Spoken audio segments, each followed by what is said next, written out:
All right. That was fun for the preseason. Jake Moody banged through the game winner from 32 yards.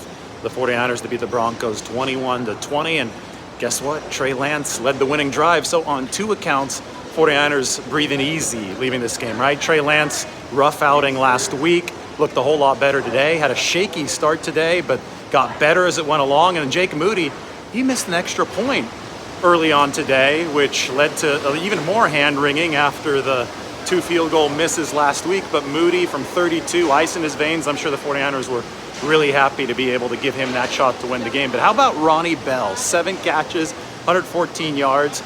He actually, had another mistake today, another drop that turned into an interception. That one hurt Sam Darnold. But Ronnie Bell, I think he's the biggest revelation for the 49ers of these two preseason games. He's a dog. His ability to just mow down defenders after the catch is something else. I mean, Ronnie Bell, this guy, he's got like a Deebo Samuel-like quality. He's much smaller than Deebo, but he's got great balance, really hard to bring down, big play after big play.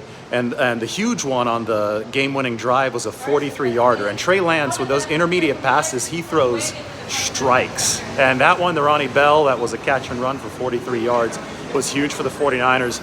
Despite the drops, Ronnie Bell's yak ability gives the 49ers something they can really work with at the wide receiver position. And I think Danny Gray went down with a shoulder injury today. So Ronnie Bell's on the inside of that 53-man roster projection. Also did some nice work in the return game for the 49ers. Let's just go through a few notes before I head to the locker room here at Levi's Stadium. Brock Purdy, very sharp. I mean, that's huge news for the 49ers. He overcame any lingering questions about his injury history right today. 4 of 5, led the 49ers right down the field. They ended up kicking a field goal. Thought, very importantly, Brock Purdy successfully took a hit. Jonathan Cooper sacked him. Brock Purdy shook it off. That first hit coming back after a major injury, that's a big one to be able to absorb successfully, and Brock Purdy did that, playing on schedule. You could easily tell that Brock Purdy is the 49ers' top quarterback in this game, and that's the question that he had to answer. And I thought Sam Darnold was solid as well. The second-team offensive line is still an issue for the 49ers, and Darnold took 2 sacks. I'm going to ask Kyle Shanahan if that second sack was his fault, because it looked like there was a free rusher coming. I think it was Jonathan Cooper again coming off the near side. I thought that Charlie Warner was the hot read, and Darnold might have might have been Darnold's responsibility to throw to the hot read on that play. Charlie Warner, and he didn't. So the 49ers offense didn't score there for the first few possessions with Darnold. Stayed out there into the second half, and he's got electric arm talent. There was a throw to Daz Newsome to the sideline from the opposite hash, the far sideline on 3rd down that Darnold converted. That moved the chains for the 49ers ahead of the touchdown to Jack Coletto. Then obviously Trey Lance came in. Ugly throw from Lance was intercepted. The screen pass that he tried to throw, and that was another one of those where it's like, Trey's got to be better with the short game. He definitely struggled with that one throw, and threw another interceptable ball a little bit later. Looked like he was all out of whack, then looked like the confidence was there, and then boom, snap of the finger, Trey Lance turned it on.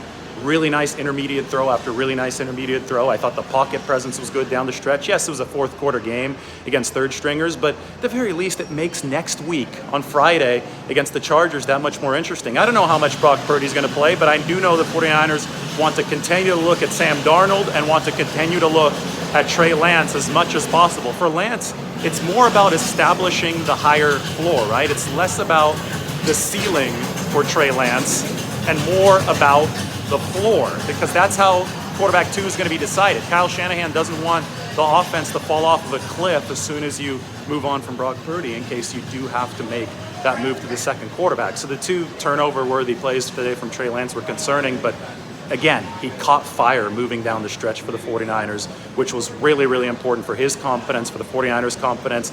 Lance, just like Jake Moody, those were 2 things that you absolutely wanted to see to close this game, because it is important to give a team some confidence, give it some swagger, give a winning feel in its mouth, especially for players like Trey Lance and Jake Moody, who seem to be in more precarious positions for the 49ers. A few notes: Isaiah Oliver missed a tackle early. The 49ers didn't start Isaiah Oliver, nickelback. They had Deommodore Lenoir kick in there. Ambry Thomas earned a spot on the outside, had good coverage of Jerry Jeudy early on a third down. Russell Wilson was Denver's quarterback, so arrow up for Embry Thomas. Then he seemed to bite on a play fake from Jarrett Stidham later in the first half on that play that actually took us into halftime, and Jalen Virgil beat him.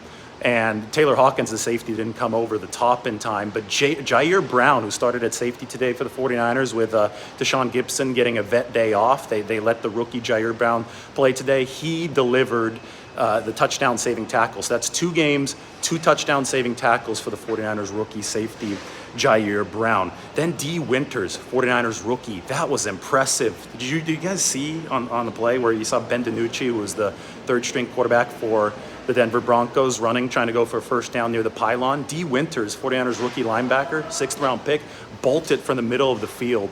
And, I mean, he's fast. Jalen Graham, D. Winters are fast. You can't run sideline to sideline against this 49ers defense. That was impressive. T.Y. McGill, 49ers need defensive line contributions from their depth, especially with all the injuries there. T.Y. McGill, a sack, a pressure today to stall a Denver drive. He was really good. He was a contributor last year at defensive tackle, and I think he can be for the 49ers. Again, I mentioned at the top of the show, 49ers still need to find more good second-team offensive linemen. I think Jalen Moore got beaten a few times today. And, I mean, maybe the swing tackle isn't on this roster yet. Maybe it's going to be Matt Pryor. I have to go back and watch the tape. That's what I always do before I get too crazy grading these offensive linemen. But I did think that the first team looked solid. Jalen Moore started instead of Trent Williams. They rolled Purdy out a lot, so Brock Purdy wouldn't be exposed to that left tackle. But then Jalen Moore played the whole first half, and I did see some pressure. Even on the play that Brock Purdy got sacked, I thought that the left side got beaten. Maybe Ty Davis-Price missed an assignment. Jalen Moore got beat. Something the 49ers definitely have to look at because they're going to need to have more than 5 quality offensive linemen. Cleveland Farrell and Austin Bryant were good today too. And I already mentioned Ronnie Bell, 7 catches, 114 yards. All right, I'm off into the 49ers locker room. Much more coverage soon. Make sure to hit that subscribe button. Trey Lance leads a game-winning drive. Huge for his confidence, big for the 49ers. You know, the goal for the 49ers this offseason was to create a strong quarterback room, top to bottom. Have at least 3 competent guys. We didn't see Brandon Allen today, but have Trey Lance, have Sam Darnold, have Brock Purdy. Not in that order, but have all of those guys as competent, good quarterbacks. Well, guess what? They got good performances from all 3 today. Guarantee you that Kyle Shanahan and John Lynch are smiling about that. We'll talk to you very soon.